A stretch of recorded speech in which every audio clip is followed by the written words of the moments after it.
jusqu'à combler tous les vides qui s'y trouvaient. Laisse-moi te dire merci avec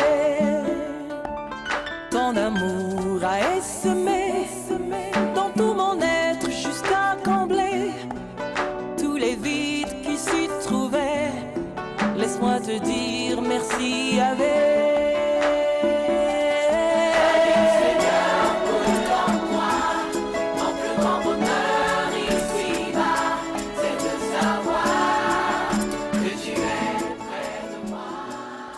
Seigneur, shalom, que le Seigneur Jésus-Christ vous bénisse. Je suis votre bien-aimé dans le Seigneur, Rivanel Ampidi Misolekele, serviteur de Dieu dans l'église ministère de vie évangélique, l'assemblée de Poto, où je suis un prédicateur, un enseignant de la parole de Dieu. Alors, bien-aimé dans le Seigneur, le livre de Colossiens 3 nous dit que la parole de Christ habite parmi vous abondamment, exhortez-vous, instruisez-vous en toute sagesse, par des cantiques, par des cantiques spirituels, par des chants, sous la grâce donc du Seigneur. Aujourd'hui, je viens encore vous présenter un moment de partage biblique, que nous avons intitulé la manne du ciel. La manne du ciel, c'est Jésus-Christ qui est la manne du ciel, qu'on appelle aussi la manne cachée, la manne, le pain que plusieurs personnes ont cherché à découvrir, qui était resté comme un mystère caché de tous les âges, mais qui s'est révélé au jour de sa chair, en la personne de Jésus-Christ, qui est le Fils unique de Dieu, qui est mort et ressuscité pour que nous soyons sauvés. Alors pour ce premier numéro, nous allons partager la parole de Dieu dans le livre de Luc, voilà. C'est un passage qui m'a beaucoup marqué. Je me rappelle, nous avons déjà parlé de cela il y a longtemps à l'église. Et je voudrais partager cela ensemble avec vous. Donc, nous ouvrons notre Bible dans le livre de Luc 1, du verset 31 au verset 34. Je vais lire donc au nom du Seigneur. « Et voici, tu deviendras enceinte et tu enfanteras un fils, et tu lui donneras le nom de Jésus. Il sera grand et sera appelé fils du Très-Haut, et le Seigneur Dieu lui donnera le trône de David, son père. Il régnera sur la maison de Jacob éternellement, et son règne n'aura point de fin. » Marie dit à l'ange, « Comment cela se fera-t-il, puisque je ne connais point d'homme ?» Prions un petit instant.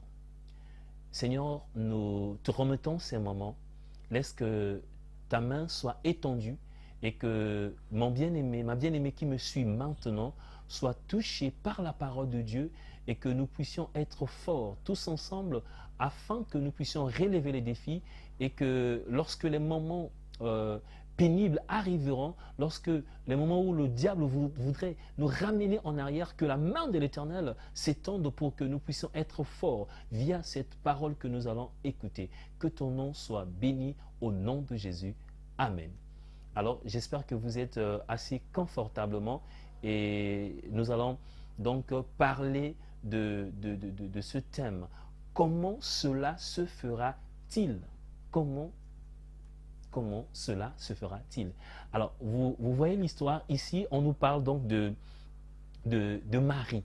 Nous connaissons l'histoire de Marie. Marie est une vierge qui écoute la voix de l'ange, qui écoute la parole de Dieu à travers un ange, lui annonçant qu'elle devait enfanter un fils alors qu'elle était vierge, elle ne connaissait pas les hommes. Et la question de Marie, elle était vraiment troublée. Elle dit que Marie était troublée. Elle ne savait pas cela voulait dire quoi. Alors elle s'est posé une question. Comment cela se fera-t-il? Bien-aimé, certainement le Seigneur t'a fait une promesse. Certainement le Seigneur t'a dit quelque chose. Et quand tu regardes ton entourage, quand tu regardes ta vie, quand tu regardes ta classe sociale, quand tu regardes ta famille, quand tu regardes ton salaire, quand tu regardes ton église, quand tu regardes ta femme, quand tu regardes ta fiancée, quand tu regardes autour de toi, tu te poses la question de savoir comment cela se fera-t-il. Alors, je ne pourrais pas avoir des mots pour t'expliquer cela. Il y a des moments où, quand le Seigneur me dit quelque chose, je dis, mais comment cela se fera-t-il? Je n'arrive pas à expliquer cela, mais au plus profond de mon cœur, je crois que cela se fera. Comment? Je ne sais pas, mais je crois que cela se fera. Je voudrais vous ramener un tout petit peu vers Abraham. Abraham a reçu la promesse de la part du Seigneur. Abraham a quitté son pays. Il a écouté la voix de Dieu. Dieu lui a promis un enfant. Mais bien aimé, ce n'était pas facile pour Abraham. 25 ans après, Abraham a vu l'accomplissement de sa promesse. Alors que Sarah ne mettait pas au monde. Et vers la fin, Sarah était devenue vieille. À 90 ans, vous vous imaginez? Non mais notre Dieu, il est bon. Il ne se repent pas de ses dents. Et ce qu'il annonce arrive. J'aime notre frère, notre castin qui chante. Il fait ce qu'il dit et il dit ce qu'il fait. Alors bien aimé dans le Seigneur, je te prie de t'accrocher à cette promesse. Car Dieu ne ment jamais. Alors je vais vous dire une chose. Lorsque Dieu te fait une promesse, en réalité, il veut t'enseigner sur deux choses.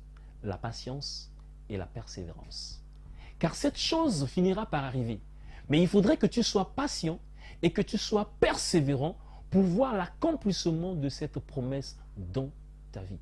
Les moments difficiles viendront. Tu vas pleurer. À un moment, tu diras, est-ce que c'est vraiment Dieu qui m'a dit cela? tu vas faire couler les larmes. Les gens se moqueront certainement de toi. Depuis que tu dis que Dieu va agir, Dieu n'agit jamais. Dieu n'agit pas. Depuis que tu dis que Dieu va agir, Dieu n'agit pas. On s'est moqué d'Abraham. Et pour Marie, c'était quelque chose de pas possible. Ce n'était pas réaliste. Comment une femme qui n'a point connu d'homme pouvait-elle concevoir et enfanter un fils? La Bible dit que l'Esprit du Seigneur, le Saint-Esprit devait la couvrir. Alors bien aimé, laisse-moi te dire que le Saint-Esprit va couvrir la promesse que Dieu t'a faite. Car la promesse que Dieu t'a faite est une sémence qui est dans ton cœur. La Bible dit que Marie repassait ces choses chaque jour. Elle repassait cette promesse. Elle pensait à cette promesse. Elle nourrissait cette promesse. Comment cela se fera-t-il? Dieu n'abandonne point ceux qui sont à lui. N'a-t-il pas dit dans Jérémie 1, verset 12, « Oui, tu as bien vu, fils de l'homme, l'Éternel est derrière sa parole pour l'accomplir. » Je suis en train d'annoncer à quelqu'un que l'Éternel ne t'a pas abandonné.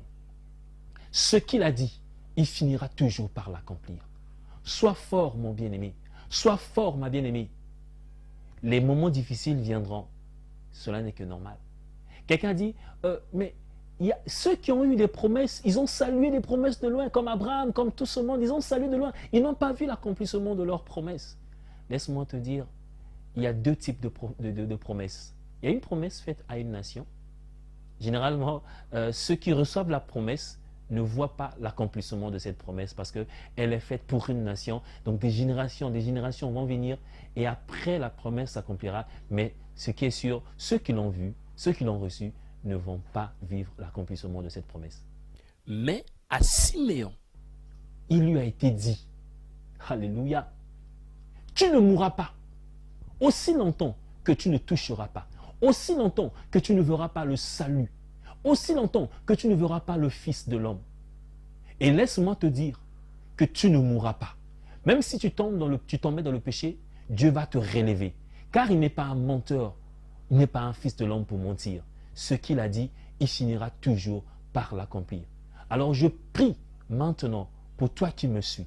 La promesse que Dieu t'a faite, quels que soient les moments de turbulence, quels que soient les moments de difficulté, de la même manière que Zacharie a vécu la puissance de la promesse de Dieu, que tu rentres dans ta promesse.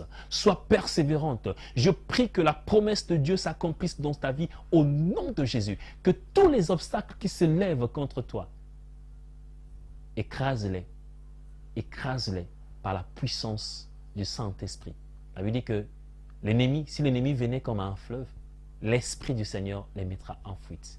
Et toi, tu verras l'accomplissement de ta promesse.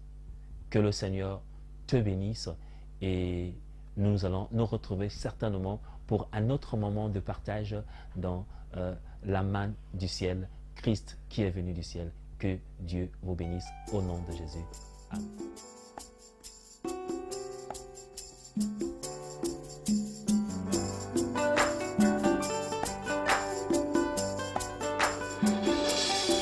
Ça y est, j'ai la vie, je l'ai trouvée, ça me suffit.